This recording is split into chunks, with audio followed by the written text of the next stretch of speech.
नमस्कार, सादर प्रणाम।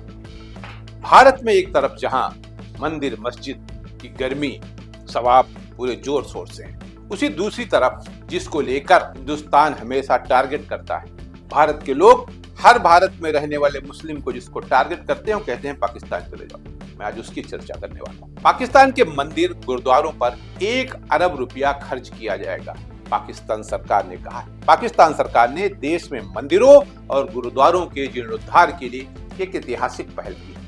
धार्मिक और सांस्कृतिक विरासत को संरक्षित करने के उद्देश्य से सरकार ने 1 अरब रुपए की लागत से एक व्यापक मास्टर प्लान तैयार किया है। योजना के तहत देश भर में स्थित प्राचीन मंदिरों और गुरुद्वारों का जीर्णोद्धार तथा सौंदर्यीकरण होगा। इससे न केवल ऐतिहासिक धरोहर संरक्षित होगी, बल्कि धार्मिक पर्यटन को भी बढ़ावा मिलेगा। यह निर्णय यूक्यू ट्रस्ट प्रॉपर्टी बोर्ड की बैठक में इसके प्रमुख सैयद अताउर रहमान की अध्यक्षता में लिया गया। पाकिस्तान अगर धार्मिक स्थलों के जीर्णोद्धार और पर्यटन को बढ़ावा देने पर ध्यान देता है, तो इससे उसे आर्थिक और कूटनीतिक दोनों तरह के फायदे हो सकते हैं। ये संभावना जताई जा सकती है कि धार्मिक पर्यटन को बढ़ावा देना राजस्व जुटाने की एक रणनीति हो सकती है। और इससे क्या होगा? आर्थिक मुनाफा, विदेशी मुद्रा आएगी।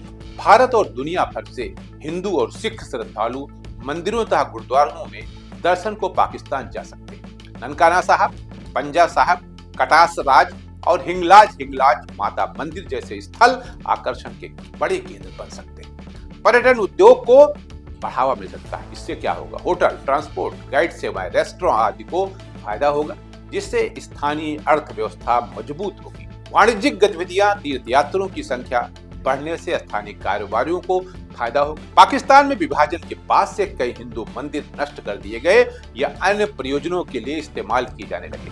1947 के बाद हजारों मंदिरों को नुकसान पहुंचाया गया या नष्ट कर दिया गया। देश में लगभग 1300 प्रसिद्ध मंदिर थे, जिनमें अब केवल कुछ 100 सक्रिय हैं। बाकी या तो खंडहर बन चुके हैं या सरकार के नियंत्रण में। उन्हीं मंदिरों को पुनर्जीवित कह लीजिए आप, उसको पूरा मॉडिफाई किया जाएगा।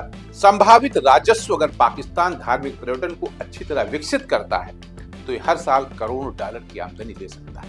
अगर पाकिस्तान हर साल 5 से 10 लाख तीर्थयात्रियों को आकर्षित कर पाता है, तो ये सैकड़ों करोड़ रुपए का राजस्व ला सकता है। एक फायदा इससे और होगा, राजनीतिक कूटनीतिक। ये भारत और अन्य देशों के साथ संबंधों को सुधारने का एक जरिया बन सकता है। धार्मिक अल्पसंख्यकों के प्रति सकारात्मक छवि मिलने से मदद मिलेगी, जिससे अंतर्राष्ट्रीय दबाव कम होगा। कट्टरपंथियों के निशाने पर शुरू से रहे हैं मंदिर, और अगर वहां ऐसा होता है तो ये एक बहुत बड़ा संदेश जाएगा। पाकिस्तान को राजस्व को फायदा होगा, वो अलग चीज बात, लेकिन जो हिंदू मुस्लिम के बीच दीवार खड़ी की जा रही है, उस पे काफी कुछ विराम लगेगा, ऐसा मेरा मानना है। आज के लिए इतना ही।